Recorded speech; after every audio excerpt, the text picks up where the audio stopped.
What is going on, my broskiis? My name is Toadskii, back again, here to bring you guys yet another One Piece Treasure Cruise video. And in today's video, we're going to be doing the full playthrough video of the brand new Super Evolution Island for Franky and Sanji. In this video, you guys are going to be seeing 4 different teams that I have built for you guys, and each of them are able to beat it relatively easily. So there are actually a lot of different teams that can beat this. The 4 that I show in this video obviously are not the only ones that can beat it. There are many different teams that can beat this specific island. In my opinion, I do think it is easier than the NL Island, but that's just my personal opinion. But before we get into that, I want to actually go ahead and super evolve the 2 new characters here. I have already farmed up all 5 skulls, and I feel like the drop rate is a little lower than the NL one, but that's just from my personal experience. I've had absolutely terrible luck trying to farm these up. It's taken me 2.5 hours since the release of the island for me to get both the Sanji skulls and also the Franky skulls. So let's go ahead and spend the skulls and finally super evolve Sanji and Franky. These characters have been long awaited on global. People have been waiting for these characters for a while now, and here we go. Here we have the brand new Sanji. If you guys want to see a full breakdown of what these characters do, make sure to go check out my video that I made a couple of days ago. Went through all of those details, and we'll go ahead and evolve our Franky as well. Definitely comparing the 2 together, Franky didn't get as much of an upgrade compared to Sanji, but before the upgrade, you know, Franky was already a much better character anyway, so it makes sense. Sanji needed the upgrade more than Franky, and I don't really understand why they decided to give Franky his super evolution when they did. Either way, these characters are much better than their original forms. Franky has a really nice ability with his captain effect to give you more matching orbs, and his special ability as well has a buffed multiplier as well as his captain ability. Just a slight buffed multiplier, making him slightly better than his original form. And comparing the original Sanji, this Sanji is much better than his original form. He has a higher multiplier with his captain effect for himself as well as to all units, and he also makes tandem orbs beneficial as a captain. And his special ability no longer gives himself a type boost to all units on your crew, or yeah, it's 2 times to himself, I think it was, for the original Sanji. And now they've made it give a chain boost, which I think is much better, because then you can utilize other type boosters on your crew. So I feel like this is a much better way to go about it, as well as adding an effect that reduces the chain lock and chain reduction debuffs on your crew, so then you can partner him up with V2 Sanji if you do opt to do that as well. So both these characters are fantastic, really happy that they're available now. So now let's go ahead and get into the video breaking down this specific dungeon. So getting into this dungeon, first of all, I'm going to be showing a Katakuri team first off, and there are 3 other teams in this video as well. So stage 1 is a bunch of turtles and some mob characters. This is where you're typically doing most of your stalling here. Stage 2, you have some of the Dugong characters, very easy to get around. They do have a defensive shield. And then also on the stage 3, these mob characters will actually bind characters they are strong against. Usually they bind characters that they're weak against, but this time around, for some reason, they're going to just bind characters that they're strong against. So it is what it is. Make sure to take them down and take down the right ones on that specific stage. Stage 4 here, you can see we have the boss Sanji, who has 1.1 million health, attacks every turn for 4,500, and he has a preemptive of 9,000 damage to your crew, and also will blow away a random character on turn 1. So having some matching orbs on stage 3 to bring them into stage 4 is going to make that stage much easier to deal with. Then we have stage 5, we have a boss Franky, who has 1.5 million health. He attacks every turn for 5,800. However, he does have a preemptive attack that will 3-turn recovery bind you, so with limit break abilities that will enable you to get rid of that, and also he increases damage taken on your crew. I think it might be 2 times, I don't actually remember correctly with the damage that they actually get taken there, but yeah, you do get increased damage taken for 3 turns, and he has a 3-turn immunity, so you cannot delay or reduce his defense. Stage 6 is going to be against Sanji and Nami. Nami has 720,000 health, whereas Sanji has 2.4 million health, and there is a preemptive attack where they have a delay immunity, they buff the defense, your target lock to Sanji, and all your slots will become Psi Orbs, and if you have any driven characters on your crew, they will be special binded for 20 turns. And I learned that the hard way. I brought like Gil Tesoro on one of my teams, and I realized that you can't actually bring driven characters, so pretty much V2 Doflamingo is like a useless team here, and one of the reasons why he, like V2 Doflamingo himself, isn't really a usable character in a lot of content is because content will specifically target Outdriven to counter it, which is extremely annoying to deal with. However, something to note here as well is the fact that every 2 turns, Nami will paralyze your captain and your friend captain for 2 turns. So having, sailor abilities that can remove paralysis or just outright killing her before she does that is going to make your life easier here. You can see Sanji also does a bit of damage here with his special ability. I'm not really too sure when he activates that or if it's a health cut. Not too certain on that specifically. And then we move on now to the final boss stage, which is going to be against Franky and some of the Tontatas.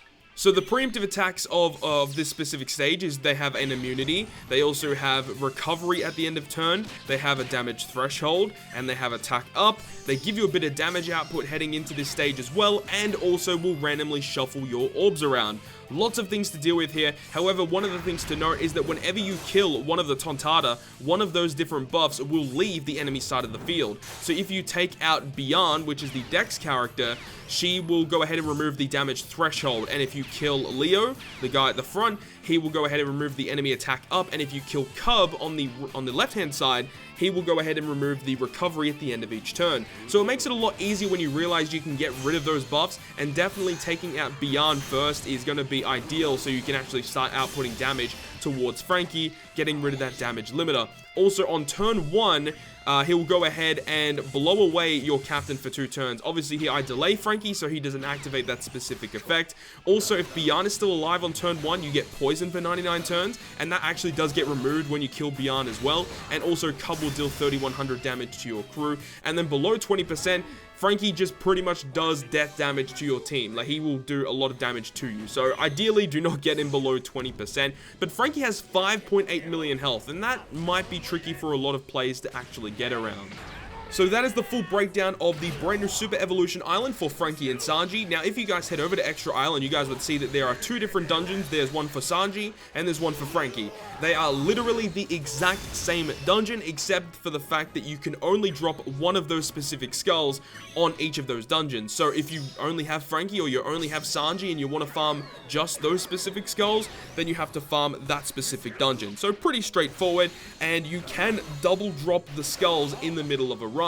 Stage 6 Sanji, the one with the Nami, on that stage you can drop a skull there, and also obviously Franky can drop one as the final boss on the final stage. No matter which one you're playing, Franky or Sanji, if you double drop a skull, or if you drop a skull on the Franky stage when you're playing on the Sanji stage, then you will still get, whatever skull that dungeon is that you went into. So pretty straightforward, but I felt the drop rates were pretty bad. I had some really bad luck with the actual skulls, so hopefully you guys have a little bit better luck when you guys are farming for them. But anyways, guys, we're going to let these teams play through. We have a Katakuri team, as you guys saw before. You guys are seeing now the Akainu team. I believe this was actually the team that I actually used to farm this dungeon. We also have a Franky team, and we also have an NL team. So anyways, hopefully you guys did enjoy the video, and if you guys did enjoy it, make sure to go ahead and leave a like. And if you want to stay up to date with all of the content I post on my channel, including more One Piece Treasure Cruise content, make sure to hit the subscribe button down below. But other than that, guys, I'll see you guys within the next video.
私のもとへたどり着こうなど不届きなこ。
大丈夫。フランキーファイヤーボール。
敵のアイアンパイ